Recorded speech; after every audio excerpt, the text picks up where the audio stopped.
Okay, upon further review, we had penetration, but we're thinking that the bullet was too slow after hitting the outside container, and now we're rethinking things and we're just going to do a straight on shot.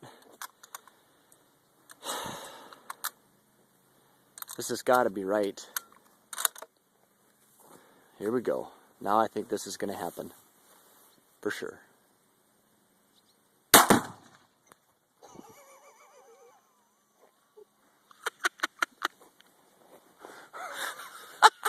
That's hot, Troy. Just about ran into this hot wire. Wow. Yeah.